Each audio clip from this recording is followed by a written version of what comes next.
So hello friend, welcome to exam Guruji. आज हम आपके लिए टॉप एक्सपेक्टेड क्वेश्चन लेके आए हैं। यूपीएससी का हमने एक निचोड़ जो शुरू किया है, तो उसका ये पार्ट नंबर 4 रहेगा। क्योंकि जो हम पिछली 3 वीडियो हमने प्रोवाइड किया, वहाँ पर आपको सिर्फ कुछ टेबल ही प्रोवाइड किए। यहाँ पर हम आपके लिए जो है क्वेश्चन लेके आए हैं, उसके साथ में डिटेल में आंसर देंगे, तो आपके लिए अच्छा रहेगा।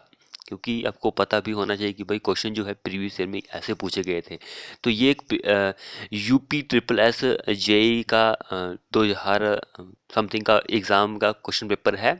तो यहाँ पर हम 26 क्वेश्चन लेके आए हैं, लेकिन आपको बहुत ही अच्छा डिटेल में देखने को मिलेगा। तो देखिए, सबसे पहले जो हमारा फर्स्ट क्वेश्चन है बोल रहा है कि भाई खरीफ क्रॉप्स सोन इन, यानी कि जो खरीफ की फसल होती है कब बोई जाती है। खरीफ की फसल कब बोई जाती है? जून में, सितंबर में, अक्टूबर, नवंबर में, या फिर नन ऑफ द अबव। कितना अच्छा क्वेश्चन है। देखिए, एक आपको ये पता होना चाहिए कि भारत में 3 तरह की फसलें बोई जाती है। तो ये जो फसलें होती है, एक खरीफ होती है, एक राबी होती है, एक जैद होती है। तो 3 फसलें होती है, तीनों के बारे में आपको पता होना चाहिए कि कौन सी कब बोई जाती है, कब काटी जाती है, किसमें कौन सी आती है। ये सारे फैक्टर इंपॉर्टेंट है। तो सबसे पहले हम खरीफ की फसल की बात करते हैं। तो इस फसल ये जो फसल है मानसून में जून और जुलाई में बोई जाती है। जून या फिर जुलाई में बोई जाती है, और इसको काटने का जो टाइम होता है वो होता है सितंबर और अक्टूबर। इसको काटने का टाइम होता है। अब हम इसमें बात करते हैं कि भाई ये इसमें कौन कौन सी फसलें आती है। तो हमारे पास एक चावल होता है जिसको राइस बोलते हैं, ज्वार होता है, कपास होता है, एंड मक्का जो होता है। ये सारी जो आती है खरीफ फसल में आती है। तो यहाँ पे हम बात करते हैं कि भाई बोई जाती है, तो जून जुलाई में बोई जाती है, यहाँ पर सितंबर में काटी जाती है। तो ये आंसर नहीं होगा। तो ये चीज़ का आपको खास ध्यान रखना है। उसके बाद अगर हम यहाँ पे राबी फसल की बात करें, राबी क्रॉप्स की बात करें, तो सबसे पहले आपको ये पता होना चाहिए कब बोई जाती है। तो ये अक्टूबर एंड दिसंबर में बोई जाती है। अक्टूबर से लेकर दिसंबर तक ये बोई जाती है, जो राबी होती है। अगर हम इसमें बात करें कि भाई कब काटी जाती है, तो अप्रैल एंड मई में ये काटी जाती है। अब यहाँ पे बात करते हैं कि कौन कौन सी फसल इसमें आती है। तो राबी में आती है हमारे पास गेहूं आता है, उसके बाद सरसों का तेल आता है, चना वगैरह जो होता है ये राबी की फसल में आता है। तो ये चीज़ आप याद रखिए। अब नेक्स्ट हम बात करते हैं भाई कि एक जायद फसल होती है। जायद फसल, तो जायद की फसल की अगर हम बात करें तो ये समर सीजन जो होता है उसमें ही ये बोई जाती है। इसमें क्या क्या आ सकता है? चावल आ सकते हैं, मेज मक्की जो होती है वो आ सकती है, ग्राउंड नट जो होता है वो आ जाता है, एंड वेजिटेबल्स ये जो होती है ये जायद फसल में आता है। तो 3 तरह की फसलें होती है, मैंने आपको बता दिया भाई कौन कौन सी होती है। नेक्स्ट क्वेश्चन हम अगर देखते हैं तो क्वेश्चन बोल रहा है कि a pitot tube measure the. Pitot tube किसको मेजर करती है? देखिए कितना अच्छा क्वेश्चन है। पिटोट ट्यूब किसको मेजर करती है? सिंपल क्वेश्चन है, सभी को पता है कि भाई पिटोट ट्यूब जो होती है वो टोटल प्रेशर को मेजर करेगी। ऑप्शन थर्ड हमारा इस क्वेश्चन में आंसर हो जाएगा। यहाँ पे कुछ और भी फैक्टर आपको पता होने जरूरी है। तो पिटोट ट्यूब जो होती है इज ए सिंपल डिवाइस, एक सिंपल डिवाइस है जो क्या डिटरमाइन करता है या फिर कैलकुलेट करता है velocity of flow at any points of pipe का हो, चाहे फिर ओपन चैनल में फ्लो हो रहा हो, उसकी वेलोसिटी को ये फाइंड आउट करता है। ये पॉइंट भी आपको पता होना चाहिए। इसमें हमारा टोटल प्रेशर आंसर रहेगा। अगला क्वेश्चन देखिए, which of the following is not displacement method. कौन सा डिस्प्लेसमेंट मेथड नहीं है, आपको ये बताना है। डिस्प्लेसमेंट मेथड कौन सा नहीं है? कितना अच्छा क्वेश्चन है ये। तो इसमें अगर हम बात करें कॉलम एनालॉजी जो है ये नहीं है, किसका मेथड? डिस्प्लेसमेंट मेथड जो है उसका मेथड नहीं है। बाकी तीनों है ये। अब बात आती है कि भाई ये कॉलम एनालॉजी मेथड जो ये है किसका मेथड फिर? तो ये है फोर्स मेथड है एक, उसका मेथड है ये। डिस्प्लेसमेंट मेथड जो है उसका नहीं है। ये डिस्प्लेस मेथड के हैं तीनों, चारों तीनों। एंड एक आपको और भी पता होना चाहिए, यहाँ पे मोमेंटम नहीं दिया गया है। मूवमेंट डिस्ट्रीब्यूशन मेथड जो है वो भी डिस्प्लेस मेथड का ही है। एक स्टिफनेस मैट्रिक्स है, मैट्रिक्स मेथड, ये भी डिस्प्लेसमेंट मेथड का ही है। तो ये भी आपको पता होना चाहिए। अगला क्वेश्चन हम देखते हैं,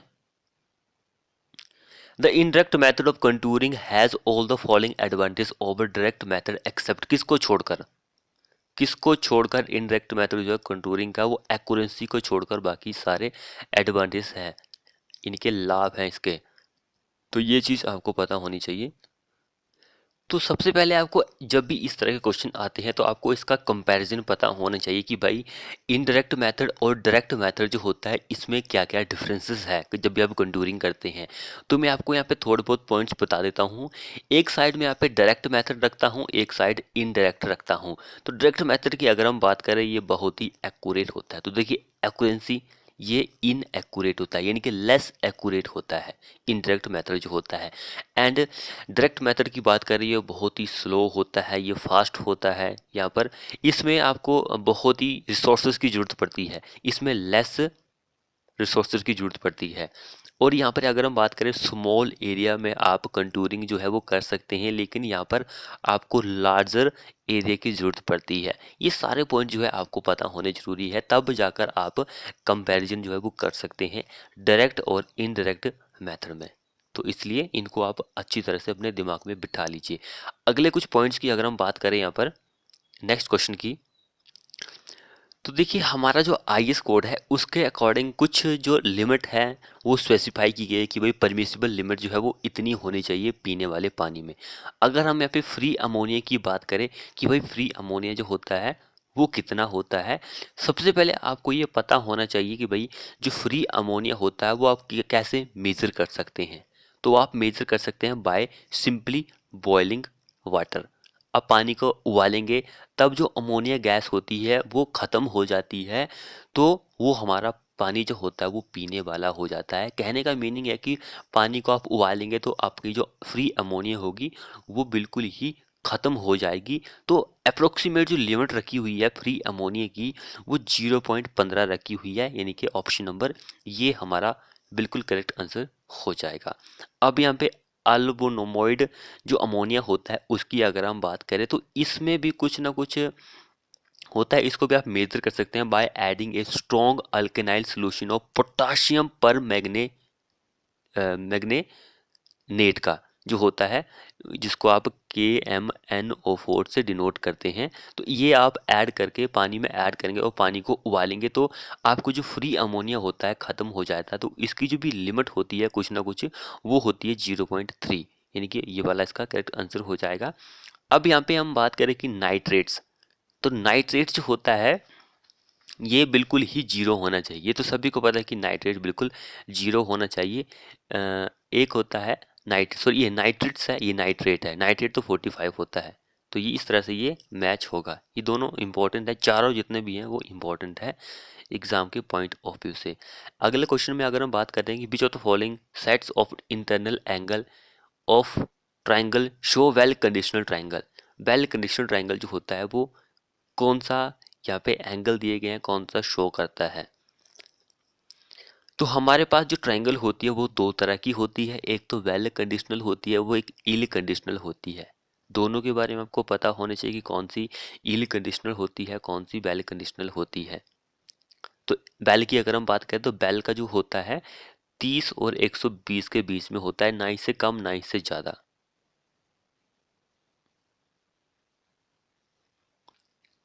ओके। एंड इल की अगर हम बात करें, इल तो 30 डिग्री से कम भी हो सकता है और 120 से ज़्यादा भी हो सकता है। तो ये इल कंडीशनल में आती है। तो हमसे भाई बैल कंडीशन के लिए पूछा गया है, ये मोस्ट कॉमन क्वेश्चन है, एग्जाम में कई बार आपको देखने को मिला है। तो इसकी अगर हम बात करें तो हमारा आंसर ये वाला हो जाएगा, क्योंकि बीच में आ रहा है। देखिए 120 से ज़्यादा यहाँ पर हो गया है, अब देखिए 25-30 से कम यहाँ पर हो गया है, अब यहाँ पर देखिए 30 से कम ये है, बाकी तो चलो बीच में ही आ रहे हैं। तो ये क्वेश्चन तीनों ऑप्शन गलत है। अब यहाँ पे देखिए 30 से ज़्यादा है, 30 से ज़्यादा है, 65 से ज़्यादा है, बाकी 120 से कम ही है। तो बिल्कुल सही आंसर ये होगा, डी आंसर हमारा। अगला देखिए, the unit of measurement is per square metre for which of the following. Unit of measurement जो होता है per square metre for which of the following, तो वो होता है fabric reinforcement and wire netting जो होती है उसके लिए होता है।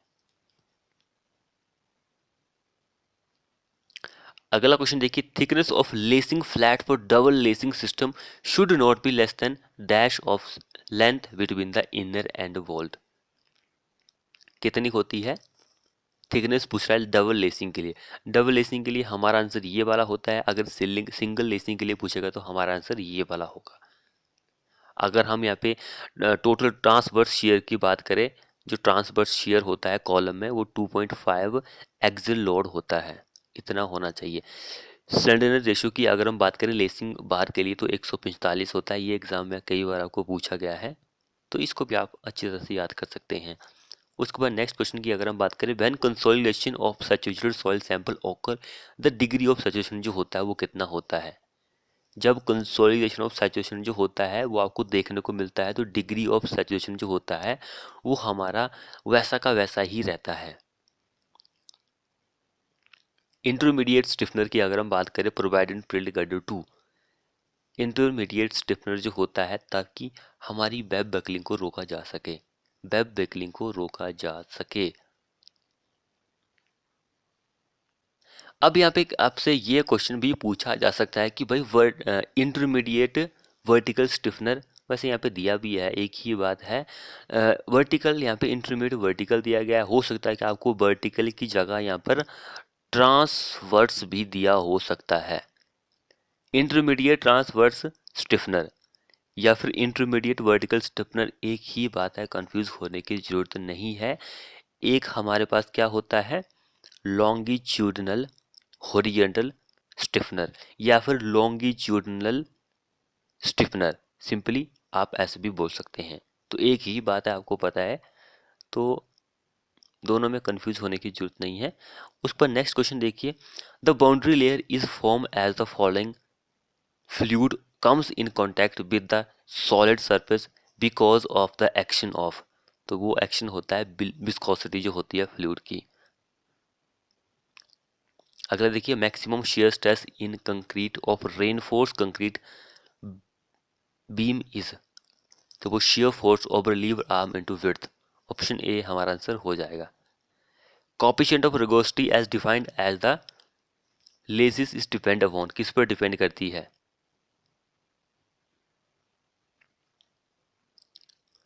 तो जिसने अभी तक चैनल को सब्सक्राइब नहीं किया वो कर लीजिए, तो ऑप्शन यहाँ पर सी आंसर हो जाएगा हमारा। तो नेक्स्ट वन क्वेश्चन देखिए, सॉरी ये हम कर चुके हैं। अगला क्वेश्चन हम देखते हैं यहाँ पर, the basic action involve in sheepsfoot rolling is, basic action जो इन्वॉल्व होते हैं शीफुट रोलिंग में वो नीडिंग ही आपका एक्शन होता है, ऑप्शन 1 हमारा इस क्वेश्चन में आंसर हो जाएगा। अगला क्वेश्चन देखिए, which of the following function of सब बेस लेयर इन पेमेंट, सब बेस लेयर जो होती है रोड के सरफेस पेमेंट की, उसका मेन फंक्शन क्या होता है। तो उसके फंक्शन की अगर हम बात करें तो minimize the damaging effect from frost, sub base जो होती है उसका मेन फंक्शन यही होता है कि भाई जो इफेक्ट होता है फ्रोस्ट का, जो इफेक्ट होता है उसको कम किया जा सके, तो इस चीज का आपको खास ध्यान रखना है।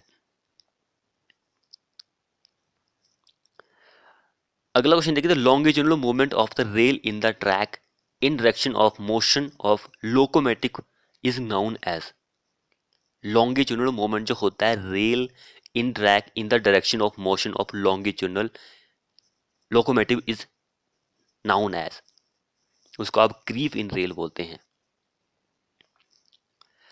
अगला क्वेश्चन देखिए, what is the rate of filtration in slow sand filter used for water purification,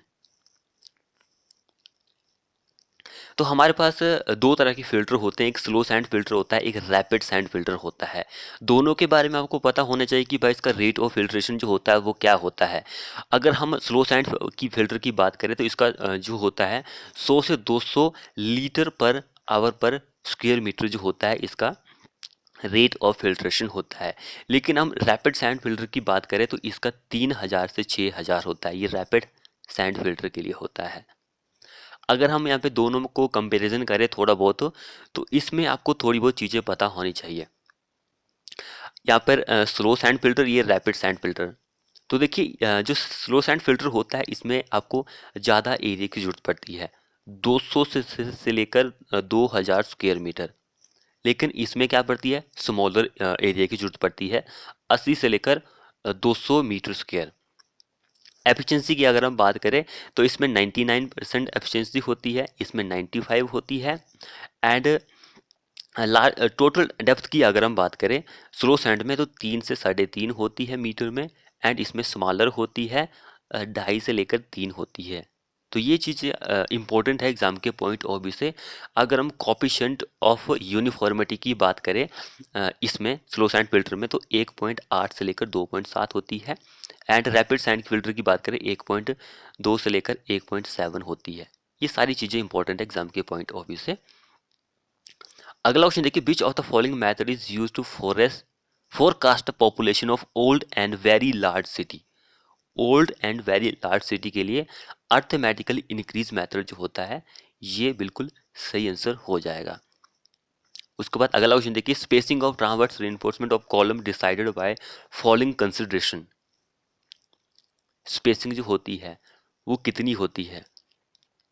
सो जिसने अभी तक चैनल को सब्सक्राइब नहीं किया है वो कर लीजिए।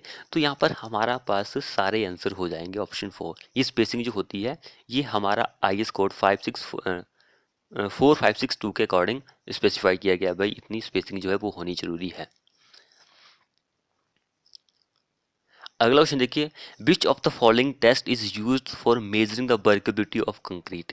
विच ऑफ द फॉलोइंग टेस्ट जो होता है जो कि आप यूज करते हैं ताकि आप वर्केबिलिटी को मेजर कर सके वो स्लम्प टेस्ट होता है।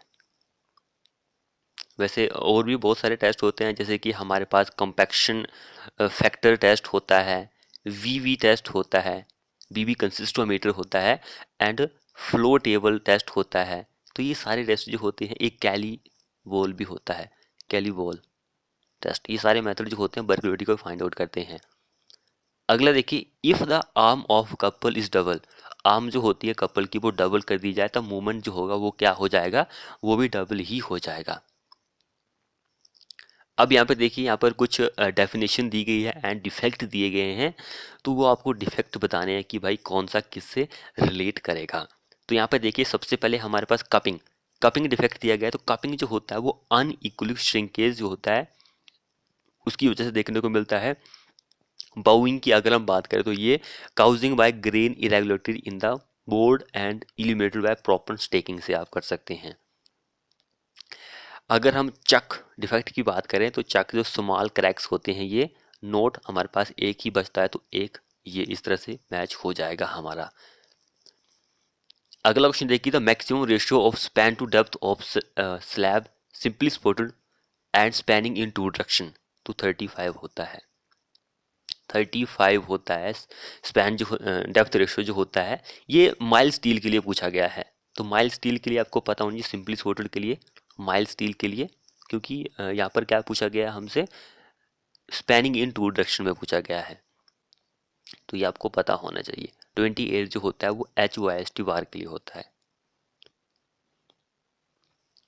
अगला क्वेश्चन देखिए, rainfall with an intensity of 6 mm per hour is classified as.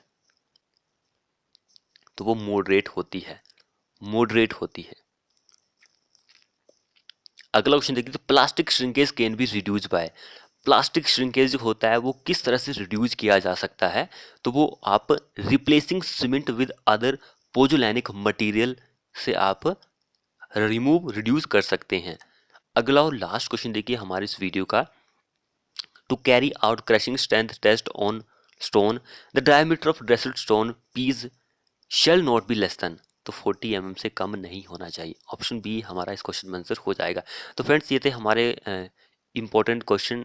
हमने बोला था कि भाई आपको डिटेल में देंगे लेकिन नहीं हो पाया क्योंकि थोड़ा सा काम आ गया था, इसलिए जल्दी जल्दी में वीडियो बनाना पड़ा। तो वीडियो को अपने दोस्तों के साथ शेयर भी कीजिए, चैनल को सब्सक्राइब नहीं किया तो कर लीजिए। मिलते हैं ऐसी नेक्स्ट वीडियो में।